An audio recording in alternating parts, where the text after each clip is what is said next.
Welcome one and all to a red-hot, sizzling Kings of War Vanguard tournament report. Emphasis on the red-hot and sizzling in this one because it features my Abyssal Dwarfs, who are indeed the reddest, hottest, or maybe orangest, hottest, most sizzling, fiery and spicy faction that has ever walked the face of a Kings of War Vanguard battlefield, surely. And to take you on this adventure, about to pop into the corner of the screen, so brace yourselves. Hello there, I'm armed with my army lists, or warband lists should we say, because these are more like warbands than armies, and let's dive straight in to this. So this is the official picture that was taken when all the different warbands on display at the event were being photographed. And there's mine, which you can look at in all its glory while I take you through some information on the tournament first, and then my smaller of the two lists that we're going to have the first two games here. So, the tournament, 4 rounds. The first 2 will be 150 points.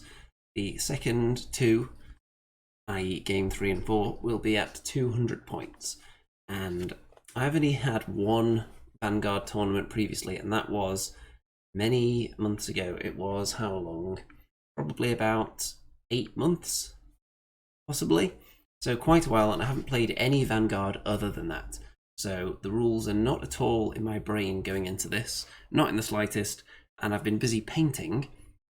I was originally going to take goblins to this, but I thought since I'm painting Abyssal Dwarfs with one eye on getting them ready for Clash of Kings anyway, why don't I just paint a few of the spare ones up and put them in for Vanguard, because I was going to paint a character anyway, and a couple of characters that were mounted in preparation for that army. And I've got one golem left over, so why not paint all this up and have a go at Vanguard with them? And that's exactly what I did. So you can see them here. We've got a bit of an arrow popping up now for some high-tech goodness. So, oh no, we don't want to move that. There we go. So this guy, this is an Ironcaster, but there's only one command option for the Abyssal Dwarves in Vanguard, which is really weird and terrible. It's the only one you can take is a slave driver. You can't have any other kind of character as a command, so you have to have a slave driver no matter what, which strikes me as a bit strange. But anyway, so that's what he's representing. He is a slave driver for the purposes of this. A couple of half-breeds. Now, initially when I wrote the list, I did them as Black Souls on common mounts, but the errata came out just before the tournament, so I quickly rewrote that part of the list because taking mounts on regular troops anymore isn't such an auto choice, and actual genuine cavalry is now something a bit tastier. So the half-breeds are in. We've got the golem, who only comes in at the bigger of the two lists because he's so expensive, and we've got 3 decimators, who I had no idea they weren't very good, and they're very expensive, and 3 Black Souls.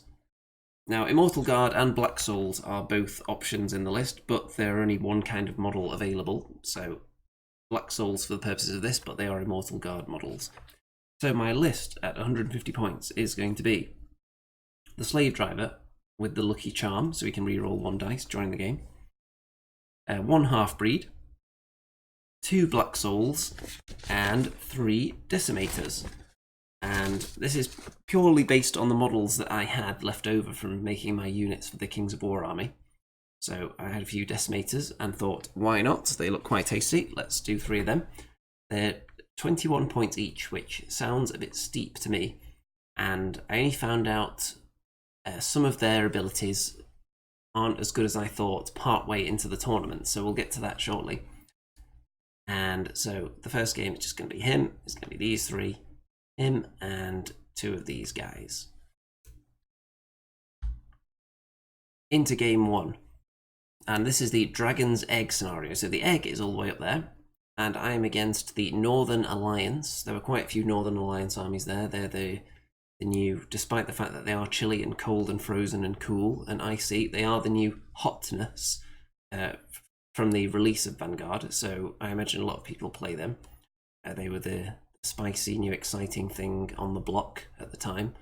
I'm sure there's a lot of them floating around the scene, and these are a very nicely painted warband here. There'll be some better close-ups in a minute. But one thing that immediately struck me was that this scenario isn't very good for me instantly, because you start off all the way back here, and the dragon's egg is up there, and you just have to grab it and then hold on to it for the duration of the game. All my guys are very, very slow, apart from the half-breed, and even he's not that fast. And running headlong on his own into the enemy is only going to get him killed. But I may have to do that anyway, because everyone else is so slow. Additionally, because I don't have any slave orcs, I may at some point, but I don't have any, and they're the cheapest choice, which allow you to then take the bigger, juicier things as well. So I couldn't fit the golem in, because all my other guys are so expensive, and I couldn't take more than one commander or spellcaster. So I'm very, very limited on power dice, whereas my opponent has many power dice with lots of heroes crammed in at 150 points. So there's the egg. Here's my advance towards it. At this point in the day, I had no idea what I was doing really, because I've been too busy painting my Abyssal Dwarfs. I didn't even get a chance to watch any kind of Vanguard refresher videos or read the rulebook. So I was just relying on game one to get all the rules fresh in my brain again. So going into this kind of blind, I knew I was probably going to lose game one, and that made me glad that the scenario was the one that's definitely not favourable to my warband, because it kills two birds with one stone. If I was going to lose the game anyway, it might as well be a scenario that's terrible for me, so I can get it all done at once. And I sent a couple of guys over towards the enemy force that didn't make a beeline straight for the dragon's egg, but you'll see some of the enemy models in a minute. They're very nice and icy. There are a couple of these guys with a ranged attack that's got better range than my decimators, and they can also move and fire, which is something my decimators can't do, and they're also faster. So how can I possibly get them? Well, one way would be for me to move into their range as fast as I can, and then try and get first go at the next turn. However, the only way to do that is to finish activating my models first. And when the enemy has maybe twice as many power dice as me, that's very difficult, because they can always activate two models at a time, which means that they're going to finish activating before me, and they're going to go first, so they can run away from my decimators before they get to shoot, which is something I found out as time went on. So, I mean, look at this. This is very nice. Big giant snow troll with a snowball in his hand. Some very nice iceness going on here. Very, very juicy indeed. I took a picture of this warband later on, because it was probably the one I thought was the best painted. And all the terrain at this event was very tasty. I did take my own set, but you won't see it in the pictures because I didn't actually play on it. Let's see, Wayne says, your socks had me and my lad in stitches. I'm assuming that you saw my socks on the live stream, because one of my Vanguard games was live streamed as well. You wouldn't have seen them on the Dreadball live stream, I don't think, because I would have been sitting down for that. But on the Vanguard live stream, when I was standing up, I did my best to show off my beautiful orange socks. And that game will be coming up shortly. So you can see that I've got quite scattered. That's because I put a lot of guys in the difficult terrain at the start. And that was just a rookie mistake, not realising that I would have to sprint as fast as I could towards this egg to have any chance of getting anything out of the game. But it seems unlikely anyway. So the troll is guarding this dude here. Can't really tell what kind of model it is, but it's guarding the egg and it's going to run away with it probably. But I decided to charge the troll with the half-breed. I think I actually do a little bit of damage to it. You can see it's been wounded there, but then it retaliates, and at the end of the video I'll go into, if they don't come up throughout, then I'll go into some of the rules in Vanguard that I strongly dislike. It's one of those game systems where I'll play it, but there are certain rules that I just don't like at all in it. It's not enough to make me dislike playing the game, like Kill Team. There are some rules in there I don't like, and it also causes me to strongly dislike the rule set and therefore playing the game. I much rather prefer full-size 40k to Kill Team. But there are some games where I think the rules aren't very good, but I'm still happy to play it and it's still fun, and I think Vanguard falls into that category. course, that's just personal opinion based on very limited playing experience, so who knows how that will develop over time. My opinion or the rule set or both. It is the first ever edition. So you can see I'm trying to cut off the models here, and what I've had to do, because I was never going to be activating first in the next round because my opponent had so many more power dice than me and was able to manipulate the activations by that, what I had to do was to move multiple models into range to shoot, so that my opponent could only escape with 2 of them at the start of the turn, meaning that something would be able to shoot or attack. And we'll see whether that pays off, but I'm starting to think a bit tactically now. And I do actually get to do a little bit of shooting with my decimators, and they're not bad shooting, it's just difficult to actually put them in a position to shoot in the first place. And you can see I'm attacking the troll with this Black Soul. It's because it's already wounded, so why not have a go? It's difficult to kill things in this game, though, with one attack anyway. Often, especially if something's inspired, you're very likely to only knock it down rather than kill it, and then you'll have to follow up with something else to finish it off. But actually, you've got a good look at the model there. Very, very nice fur painting effect going on there. I do like the way the cloaks turned out on my Abyssal Dwarfs. Let's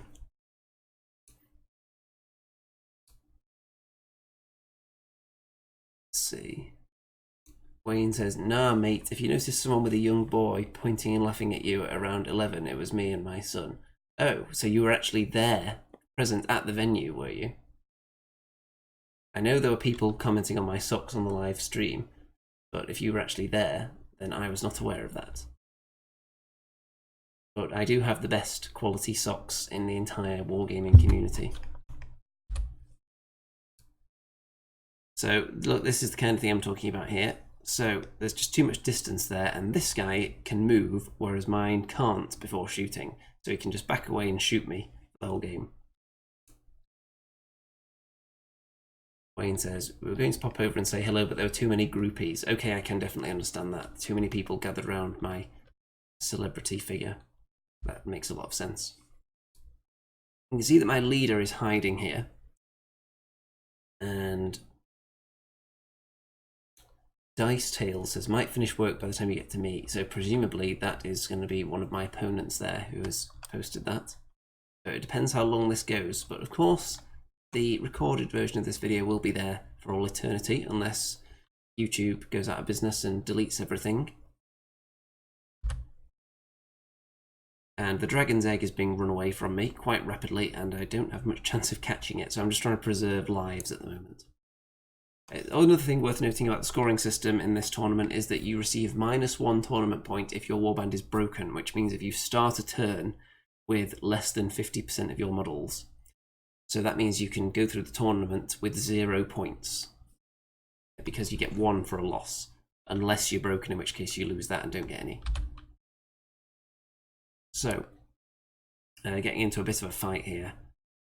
And I've got a bit of a dilemma at the start of one of the turns, because there are 2 of these human, kind of just terrible little grunts attacking my decimator, and I've got 1 Black Soul that could potentially save the day. But the Black Soul decides, you know what, the decimator is probably going to die regardless, let's just charge this thing instead and try and kill it, because I think it was wounded at this point, but could not accomplish that feat, unfortunately. And I'm slowly getting mowed down. And I'm using the breath attack on these guys where I can, because the way breath attacks work is you draw a template out from the model's base, so you can actually hit multiple models under it. However, that's weakened significantly by the fact that if line of sight is blocked to models behind the first one, then you can't hit them. So if there's a big monster there and you're trying to shoot in a line to hit everything, then you can't hit anything behind it, which is very, very annoying and makes them even more terrible a choice for the points paid for them. But I'm still getting some toasting done, because if they're like this guy here is here with the monster, then the toast can get all the way through there because they can actually see that one. You don't have to center the breath weapon on a particular model. So yeah, I do get wounds on this thing, but can't quite finish it off as the game goes on. And that's going to be that. So it's definitely going to be a loss. It was always going to be a loss. And mainly because I had no idea what I was doing at the start of the day, but also because I think it was a strong warband I was up against. And one of the better Vanguard players, apparently, as well. I hadn't looked at the Vanguard rankings, so I don't know who is the hot stuff on the scene, as it were. And we're on to game 2. Now, this one was on the live stream. So if you have any desire to go and watch this, then feel free. It'll be on the Way to Fire Facebook page, be sure. So if you want to pause the video and go and watch that, then that's up to you. If not, I'm going to start talking about it now. So this is Black Ice scenario, and the way this one works is that you start off again at the other end of the table from the objectives, Do, and you're going to be walking towards these 3 power stones, and the aim is to control them at the end of each turn by touching them, and you gain points for doing that. So the middle one is worth 2, and these are all worth 1. And the twist on this scenario is that after you've finished your action, then you slide this way, away from the stones, back up the table on the roll of a 6 or more on a d8. So that's not ideal for slow factions, really. And all my guys were sliding horribly for the first couple of turns. I think I slid with every single model that moved in turn 1. Because they were all marching in a position, they were spread out a bit, so they couldn't all be behind each other to stop the slide. And they couldn't get up to terrain to stop them sliding back either in the first turn, so they all just slid away. And my opponent has goblins, and I'm going to move myself out of the way here so you can see them all. There are some spitters, there's a wizard, there's some rabble, there's some with spears, and there's some slightly more potent guys in there as well. But it's mainly just a load of cheap, terrible guys, essentially. So, with all this shooting power, the Wiz is able to put out quite a bit of pain, and they take out my half-breed immediately at the start of the game, so all my speed has gone instantly. I was hoping to use it, though, to keep all these enemies back here. If you look here, you can see that there's 4 enemy models there, and all of them can potentially be used to score. So if I could hold all them up with the half-breed by charging into them, maybe even killing 1 or 2 of them, they're going to have a really tough time actually getting to the power stones by the end of the game, and I'm only sacrificing 1 model to do that. So I thought that was worth the try, but unfortunately it was killed instantly. And moving on. So you can see I'm pushing all my ranged troops down the middle so I can shoot the enemies as they work their way towards the power stones, and my 2 Black Souls are just rushing their way up there as fast as possible to touch the stones. My leader's in here as well. And there is the Goblin invasion force coming in a tight little bundle, which is good for me because it means I can toast more of them with my decimators. And I do get the opportunity to do a bit of decimating toastage. I'm not sure if it's in this exact turn, but I do toast at some point with a decimator all the way onto 3 models at the same time, and 2 of them at least were the lowliest possible models available. But all it does is wound somebody once, and that's it. Very disappointing. So, decimators, they don't seem to be very good. And it looks like some of them are trying to stay out of range of the 9 inches of the decimators there, which is the safe place to be. I think my leader's cloak looks very good from certain angles here. For some reason, I think it's the depth of the detail on it. And I've done a couple of extra highlights compared to what I would normally use. I think his cloak in particular, for some reason, looks better than everybody else's from certain angles. So that guy's not actually dead yet. He was placed there erroneously. He's not dead. But we are losing models now because the enemy are shooting them off quite easily with the wizard, whose shooting is about 1,000 times more effective than any of mine, and he can actually move and do it as well. So luckily the enemy are sliding back all over the place as well, so every time they try and move up, they're also sliding, which is why some of them are using the terrain where available to prevent the slide. And so this was my strategy. Hold up the enemy with the half-breed. Didn't work, he died. You put all my ranged stuff here, so hopefully the enemy will attack them, while my 2 black souls sneak around the back and make contact with the 2 stones and get some points. And unfortunately, the enemy are also able to reach this one. Some of the models that didn't slide back were able to get here to contest it, but I am going to score for this one at the end of the turn. So that actually puts me in the lead at one point. So let's see. There wasn't actually that much time left in the round at this point, because all the rolling for sliding, and I'm not that experienced with the game. I don't think my opponent is hugely experienced with the game either. So we were taking quite a long time to do our turns. So if I was the ultimate filth cheese merchant and wanted to get the bad sportsmanship award, then I could have just tried to grind the game to a halt here, like making rules inquiries after every little move and just going, what should I do here? Should I move this guy? Nah, I'll put him back and just take my sweet time over the whole thing and just hope that the round timer expires before another turn is played, because there's no chess clocks on these things, which is why I generally prefer games with chess clocks, because you can't do any of that garbage. But thankfully that's not the kind of guy I am, so I just want to play through it as fast as possible to get as many turns as we can, because that's the way it's supposed to be played. And you can see here that the black soul gets attacked by, I think, I'm not sure if it's a bigot or a lugget, but it's someone more powerful than your average goblin anyway. And you can see that my leader got killed down here in this battle. He actually charged in and failed to kill any of them, I think. I don't think I kill any models in this game, or in the previous game. I'm not sure if I killed anyone either. I may have killed one in the last game. So the leader is dead. Wow. So I've lost most of my army at this point. I've still got him in the middle, and I've got another black soul on the other one down there. But they're being rapidly surrounded and murdered as time goes on. Look at all these enemies. So that wizard on his own was pretty much a match for most of my force. So I don't know how all this stuff fits into 150 points compared to how terrible all my stuff is at 150 points. I think the Abyssal Dwarfs are possibly just overpriced, which is something that hasn't been addressed in the new book. So maybe nobody plays them, so no one was complaining about their points cost. So through a combination of me not knowing what I'm doing and Abyssal Dwarves maybe being awful, then I'm not doing very well so far. Looks like he's going to die. Look at that. He just gets surrounded by a zillion dudes and he's going to get eaten alive. And he does get killed. And I think I ultimately lose all my models and end up losing by a few victory points. I think 5-1 in the end. So I did get a victory point in case there's any tiebreakers later on that might be important. But my warband has been broken in both games so far. So I'm currently on 0 victory points. A big fat juicy 0.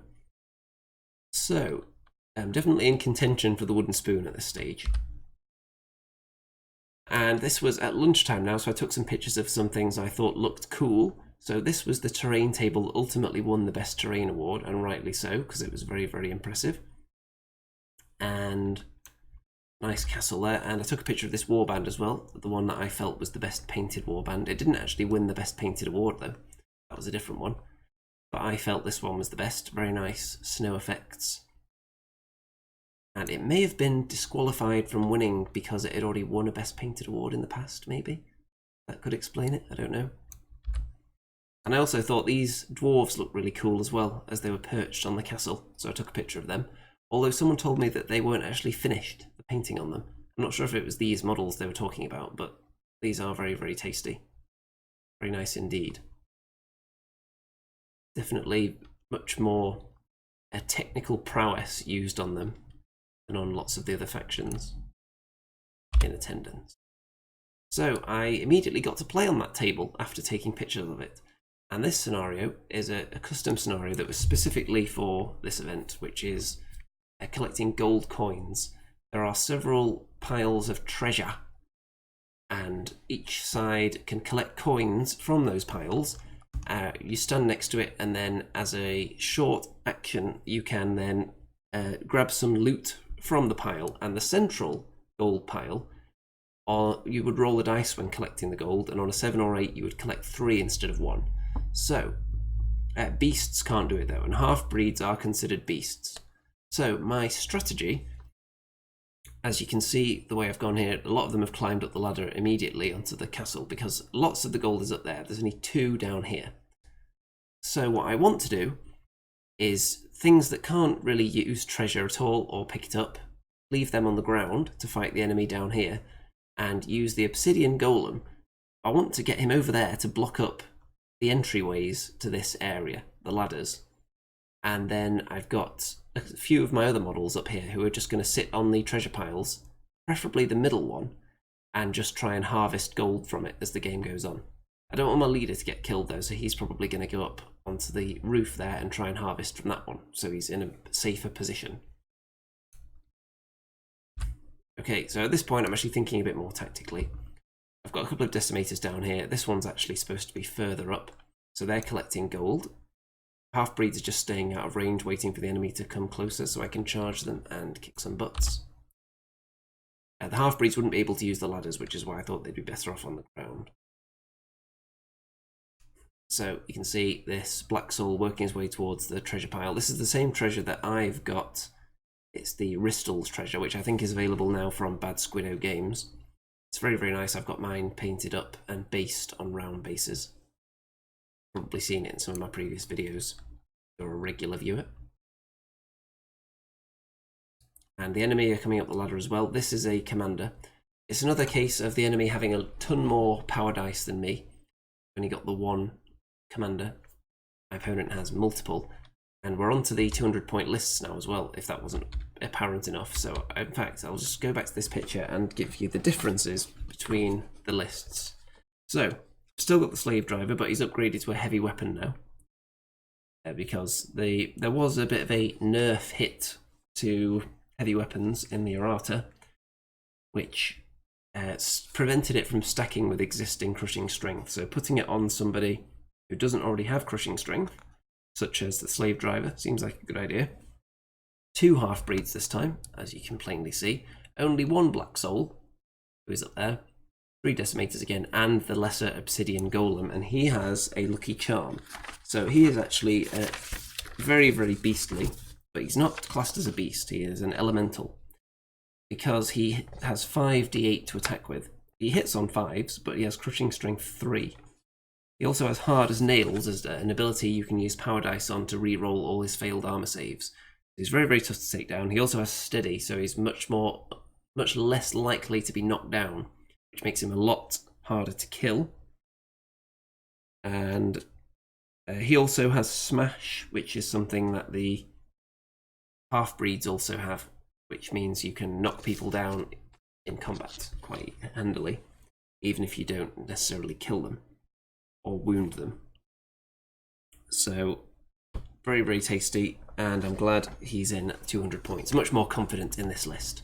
So, moving on, let's see how it's going. So, the enemy coming up the ladder, and they are Varangur, this enemy force. And there are a few different heroes, and there's this big beastie as well, and lots of just regular guys as well. So there's my leader, who's climbed up onto the roof to start generating gold from that pile in a relatively safe position, far from the enemy, and the golem is working its way towards the enemy there. This black soul just wants to sit on that treasure pile and harvest it as much as his little hands can carry anyway. And down here, we've got into a fight. So I think one of the half-breeds is already dead by this point, and this one is currently fighting this guy. I'm not sure if he's a chieftain or something along those lines. He's definitely better than your average fighter. And this big beastie is working its way handily through my decimators. If you kill someone in combat, you can steal the gold that they're holding, but if you shoot them off, then the gold just disappears. And you can't drop gold or pass it to different models or anything like that. So all the gold is deeply personal. I thought I'd get a few close-ups of my army as well, in case you wanted to see any imperfections in my painting or exactly where any of the highlights are. Because from a distance, what I've gone for is like an army that looks good at a medium distance, because some of the highlights, when you get this close, it looks kind of weird. Like you'll see random bits of silver all over the place. but the full effect, it's supposed to look like, well, there's a bit of shine that just runs down on that exact part of the model. So at a distance, that's what it looks like. But when you get really close, you just think that's just a blob of silver on there. So you get a closer look here, and you can also see the beard, which has got black, grey, lighter grey, and white, which is way more highlights than I would normally use on anything. And there he is. And there's the half-breed in combat. I think these are really nice models. I was a bit concerned about doing the very smooth kind of fur that they have, the kind of animal half of them. And to do that, I did dry brushing as if I was painting something that was rock, like grey, and not a ridiculously powerful dry brush on everything, just on the edges. So you can see anything that's raised, but not on the big flat parts like there. Grey and then lighter grey, and then ultimately a tiny bit of white, and then there were 2 black washes put over that as well, just to tone it down and make it look more natural. And I think that worked out quite well in the end.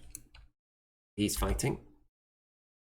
Obsidian Golem is a similar effect actually, except I only did 1 black wash over the top of this, so because it's rock, so it should be more kind of jagged and stand out highlights than fur should. So he's holding up all the enemy there, and I'll tell you exactly how this fight goes. Let's see, is there another fight of it? Another shot of this fight, should I say? So there we go. He's collecting gold down there, the black soul. My leader's collecting gold up there, he's got 2. The enemy are collecting gold from this pile. And so the Obsidian Golem, he keeps swiping down the enemy commander up there. But the way Vanguard works, if you don't kill someone immediately, i.e. if they pass their morale test after you've done 4 or 5 damage on them and put them into negative wounds, if they pass that, they just get knocked down. You have to attack them again while they're knocked down to automatically kill them. So anything that has good morale, a good nerve stat, really difficult to take out. And all the Abyssal Dwarfs seem to have really mediocre nerve, so as soon as you do damage to them, they're on the verge of death. Whereas the Vanguard, especially the commander I was trying to kill, seemed to have ridiculously good nerve. Because I was doing like 5 damage on him at once, and putting him to negative 3 or 4 wounds, but he was still passing the roll. And then he had an ability that would allow him to get up again, to expend power dice to just stand up and not be knocked down anymore, which meant that the golem really achieved nothing each time I was hitting him. Because he was already on 1 wound, I would put him down to negative 3. He would pass his nerves, so he would be put down on 1 wound, but then he would just cash in some power to stand up again. So it was like nothing was being achieved, but then he would try and hit the golem back, and due to it being steady and having the hard as nails, is it hard as nails or is it tough as nails? Hard as nails ability to reroll armor when I've got the power dice to do so, which isn't very often, then he was unable to kill the golem as well, so they were just hitting each other with pillows for the whole game. And I find one of the most frustrating things about Vanguard is the down but not out rule.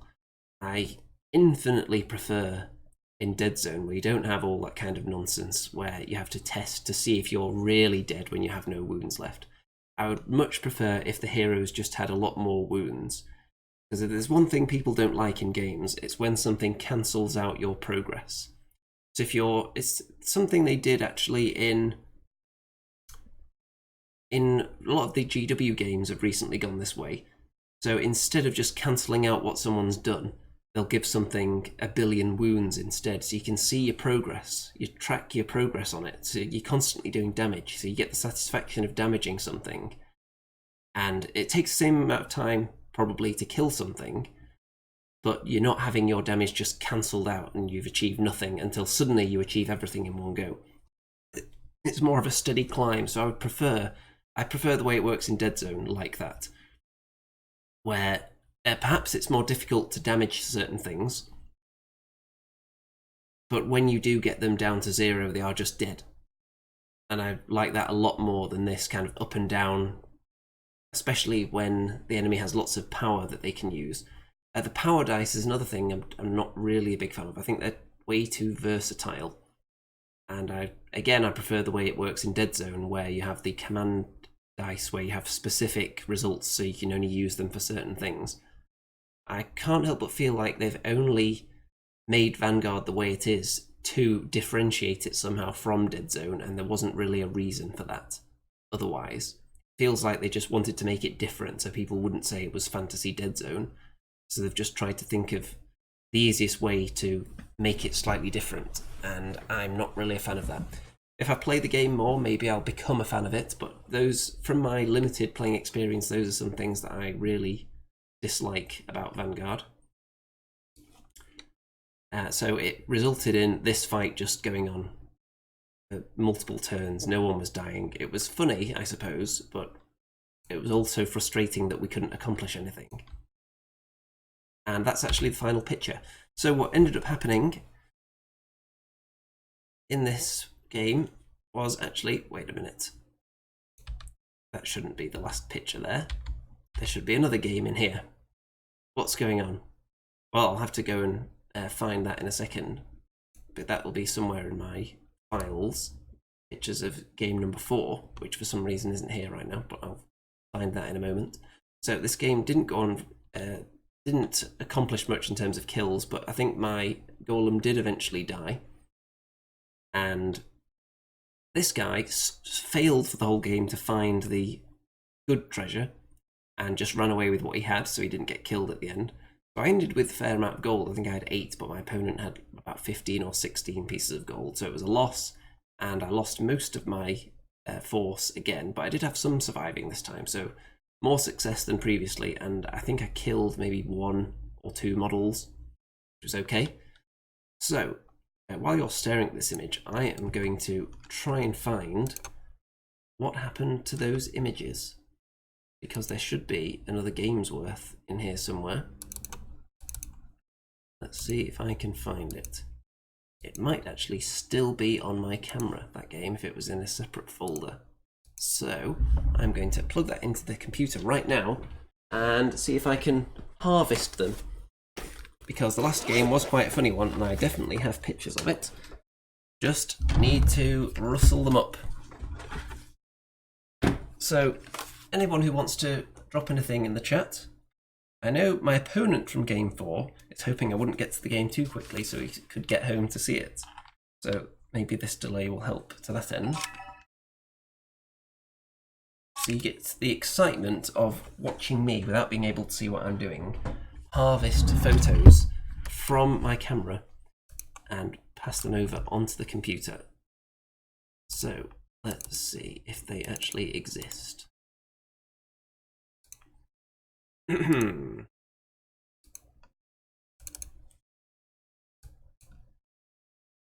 Okay, so let's see, I believe I have found them. Yep, so there are actually more pictures from that game 3 as well. We can have a look at those also. Right, I know where they are now. So let's just move them over to somewhere I can actually access them with this screen sharing program. This is riveting viewing, isn't it? Okay, so I just need to add some images into my slideshow here. And where were we up to? About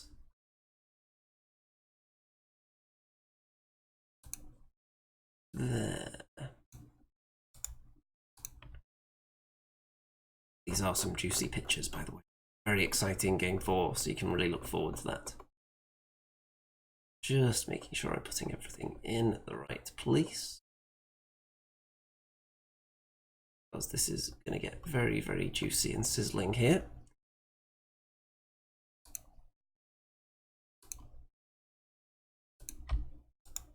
Okay.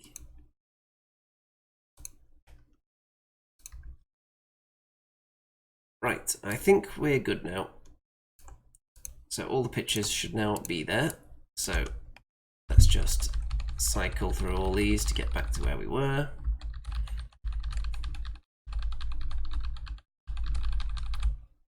And Okay, we're getting towards the right kind of area now, aren't we? Okay, here we are. So here's some more pictures of this fight going on. And the golem failing to kill this Vanguard chief of some description. And not much success being had. You can see that I'm slowly being whittled down here and my opponent is collecting the gold. But this guy does run away with a big stack, and these ones are for the leader sitting on the roof. So that was the gold I ended with. Look at that, it's actually in focus now. Amazing. My leader just stayed up there for the whole game. And the enemy have been harvesting gold from that stack down there without any kind of harassment because I have so few models.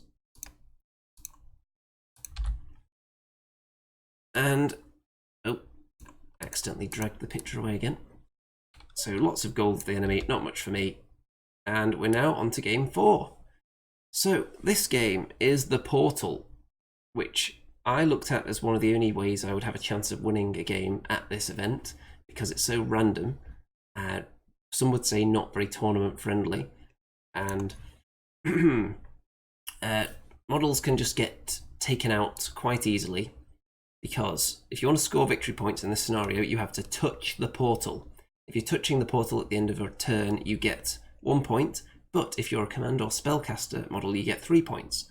However, on a d8, if you roll a 7 or 8, I think it is, then that model just disappears. They're sucked into the abyss and gone forever.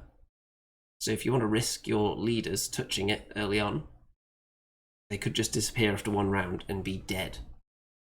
So you can see I've immediately thrust my half-breeds against the portal, and my opponent has put his leader up against the portal as well.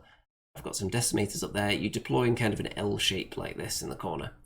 And my golem, he would only be worth 1 point if he touches it. So, but he does have a lucky charm, so he could re-roll if he gets sucked into the abyss. So he is a candidate for sitting there. The decimators, I don't have that many models though. My opponent has much more expendable troops than me, as you'll see in a moment. So there are some, I think they're flame bearers, something like that, some abyssal models that can throw flames at you. But a lot of them are grunts, so they're much easier to kill than my models. Mine are warriors generally. And there's a mounted dude here, which is a knight of some description that's fighting my half-breed. And a gargoyle gets killed. So I've actually killed a model, which is a bit of a novelty for me. And everyone's closing in on the portal. Wounds are being dished out, but not too many. So the gargoyle it charged into the, I think it just moved into combat in the rear of this half-breed. Didn't kill it, the half-breed retaliated and wounded it, possibly, can't remember if it actually wounded it. And the other half-breed charged into the rear of the gargoyle, killed it, and then followed up into the portal to touch it. So potential to score some points at the end of the turn. So that's how the portal looks before the dice rolls to see if anyone gets sucked into the abyss or not. I've got 2 models on it. My opponent has those 3. This one is quite a powerful hero. This one is a hero, and this one is a knight. And there are a couple of grunts as well. So let's see who's still there afterwards. Well, what do you know? My opponent's commander has been sucked into the portal, and the powerful, I think it's a Heliquin knight, and one of the grunts as well. So 3 models, 2 of which were very powerful. That is a huge bonus for me because none of my models disappear into the abyss. And it's looking like I might actually win a game now through no skill of my own. So moving on, you can see it's a bit of a crowd around the portal as everyone tries to touch it.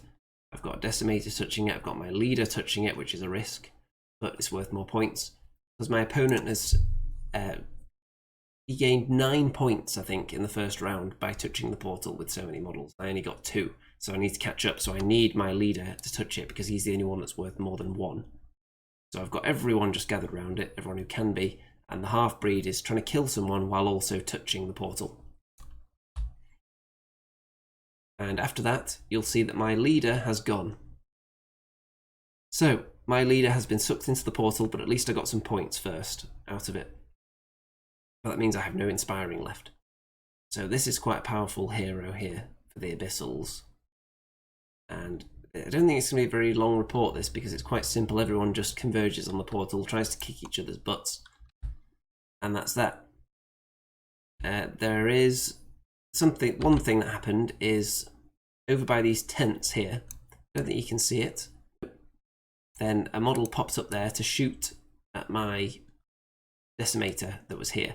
But the decimator, even though it can't move and shoot, it can turn around and shoot, which is nice because it means it's not totally useless. And it managed to flame the thing and kill it. So I'm actually racking up some kills in this game, as well as the portal doing some killing for me. So as we commence, you'll see that here the enemy seems to be running short on models, oddly enough. That's because this flying hero here landed behind there to fight the half-breed, was then charged by the obsidian golem, nearly killed the obsidian golem in retaliation, but then the black soul charged in and I think finished it off, which was nice. And then the black soul looks like was sucked into the portal, but nobody else was. So I got a few more points, and look, I think everything's dead now. So I've actually won a game, and I've only lost this much. I still have some models left on the table, which is very, very unusual for me to win a game of Vanguard today. Or not today, but at the time it certainly was. And quite happy with that. Very, very fortunate. I think based on my Vanguard skill and the way I was playing and my lack of forethought when putting my list together, and lack of applying any particular strategy in any of the games, and lack of overall Vanguard knowledge in general, I probably deserved by all rights to finish last. But because of the portal and it's such a random, fickle mistress, as it were, then that's what happens. I'm able to win. And that means I didn't finish in last place. And there we go. Managed to get a win. We don't need this arrow anymore. So I actually finished 4th from last, which is much better than it was looking at one stage, because I hadn't picked up a single tournament point until pretty late into the day. So I really only signed up for the Vanguard tournament because it was also Dreadball and Dead Zone at the same event. Dreadball and Dead Zone events I'd happily travel decent distances to get to. Vanguard, not really that concerned about it. I don't think it's good as a game system, but quite happy to play it when it combines with other systems. If I play it more, I may change my mind on it. I think Kings of War in general is an excellent game. I think Dead Zone is an excellent game. I think Dreadball is an excellent game. And so I'll continue to seek out events for those games, and if they happen to feature Vanguard as an afterthought, then I'll quite happily sign up as well. I like my Abyssal Dwarfs, I like how I've painted them. I don't like their rules, I think they're pretty awful, but I'm quite happy to keep playing them, and hopefully they will improve with time, and my ability to use them will improve with time, and my list selection. There are certain things I could have taken that would require some painting though. I could take gargoyles, give me a bit of speed. The decimators are probably going to come out. I was looking at some other units and people were telling me about other units that seem to be superior to decimators in every way, while also being vastly cheaper than them. The decimators have no advantage over them other than the fact that they can sometimes hit more than one model at a time, provided they position themselves perfectly so that line of sight isn't blocked to any of them, which may come up once a century, perhaps. If you think of the opening to Count Duckula, when the moon is perfectly aligned, and that's the one time of the century where you can raise the count of Duckula. Something like that would have to occur, I think. You have to look into the stars to find the right time for using an ability like that. It just doesn't come up very often at all, is what I'm trying to get at there. However, because I finished low in the table, Vanguard, that meant I was one of the first up to the prize table, because at the Way to Fire events, often the lower you finish, the first person to pick a prize from the table is whoever finished last, and then they just go in reverse order, so finishing last gets you the best prize. and there were a couple of juicy prizes on there. There were some KoW multi-cases, a couple of Kings of War armies as well in boxes, and despite being fourth, there was quite a juicy prize, fourth from last, but fourth to go up to the table. There was a pretty juicy one left when I arrived at the table, which I'm going to grab right now and show you, because it's on the other side of the room. So I will be back in but a moment. Walking to retrieve the box and working my way back across the room to take a seat with that box, which I shall now show you. So, it is an Orc army. Very, very nice. The Kings of War.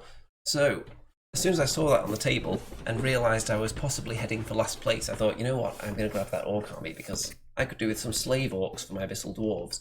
Not only for regular Kings of War, but also Vanguard, because they're the cheapest group available, and I could actually maybe unlock some other troop choices and not just have a tiny number of models, most of which are overcosted. So I could take some Slave Orcs and maybe have 2 heroes in there. That would be a novelty, wouldn't it? So you actually get quite a lot in this box. So there's regular orcs on foot, there's cavalry, there's chariots, there's orclings. So definitely throw together some slave orcs for my Abyssal Dwarf army. I'm thinking I might wait until after 3rd edition hits, so I can see whether they're still a thing, because I know that Yellow Bellied is disappearing, so we'll see if they have any other changes to the slave orcs before I paint them. But I'm thinking if I do end up painting them up, which I will paint them and use them. I'm just waiting to see how to set them up, what kind of unit size is good in the new edition, that kind of thing. So I'll probably paint them. I'm thinking with like really pale white skin on the slave orcs, as if they've been like kept in the mines to work for the Abyssal Dwarves for centuries. And I'm not sure about the armour, whether I should do it gold to match the rest of the army, or something a bit less ornate, since they are the slaves, so you would think that they should have like old, rusty, tarnished kind of armor, perhaps. Or maybe they just kit them out in the best gear when they're sending them into battle, so they actually can achieve something when they get there. Who knows? I've got time to think, though, anyway, because it's a couple of months until the next edition hits. So, looking forward to sinking my fangs into that. And overall, it was a very good experience at WoFCon 2019. Matt has popped into the chat, as has Raphael. Say hello. So let me know in the comments what you think of Vanguard in general, if you've got any tips on playing Vanguard based on my terrible attempt at it here. Any tips on using Abyssal Dwarves in Vanguard if you've dipped your toe into that fiery experience yourself. And any other general comments, feel free. Overall, the event was very good. All 3 tournaments, a lot of fun was had, and it's a nice venue. The toilets tend to be clean, and that's more than can be said for some other venues. I normally compliment the Forge Manchester on their hand dryer, but the one in the upstairs section didn't seem to be working, so I can't compliment them there. That's one thing they usually have above Element Games, is the hand dryer. The Element Games hand dryer has been known to be the weakest hand dryer in the history of mankind. So that's something for them to work on. Raphael loves this game. Well, after the video, leave me a nice detailed comment on why, and perhaps why my issues with it are invalid. Feel free to let me know. Okay, I'm about to disappear from the screen, and it's time to wrap this one up. So don't forget to check out the links in the description, Twitter, Facebook group, and such. If you want to see more live broadcasts on this channel, discussing the latest hot topics in wargaming in general, then I've altered my Patreon page so that the pledge levels on there, the patrons can actually force me to create more live shows on a monthly or weekly basis. Because I was putting out battle reports regardless of whether people throw money at me, so it was a bit silly having that mentioned on the Patreon page. So, but there might be a few like cash-loaded people out there who just love the sound of my voice and want to send via carrier pigeon untold bundles of cash towards me to make more of those videos, then feel free. Okay, let's end this here and now. All that remains to be said is, good night out there, whatever you are.